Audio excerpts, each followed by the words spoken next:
रायगढ़ के पुसौर जनपद सभागार में रायगढ़ कलेक्टर तारण प्रकाश सिन्हा, जिला पंचायत मुख्य कार्यपालन अधिकारी अविनाश मिश्रा द्वारा आर्थिक सर्वेक्षण गणना महिला पुरुष कर्मचारी मल्ला प्रशंसनीय प्रमाण पत्र देकर के सम्मानित करेगी। से आप मतलब बता दें कि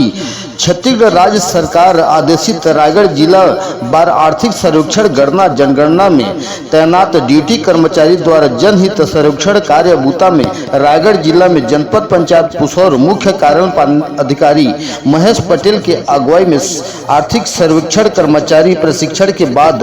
पुसौर ब्लॉक हर 145 गांव के 88 ग्राम पंचायत के गांव में घर घर जाकर के आर्थिक सर्वेक्षण कर पुसौर ब्लॉक कला जिला में दूसरा स्थान के दर्जा मान्यता प्राप्त करे के खातिर में आर्थिक सर्वेक्षण महिला पुरुष कर्मचारी गण में आंगनबाड़ी कार्यकर्ता, ग्रामीण कृषि विस्तार अधिकारी, स्कूल गुरुजी अन्य के कार्य तैनाती खातिर में जनपद सभागार पुसौर में रायगढ़ कलेक्टर तारण प्रकाश सिन्हा और रायगढ़ के मुख्य कार्यपालन अधिकारी के द्वारा प्रशंसनीय प्रमाण पत्र दे करके सम्मानित किया गया। से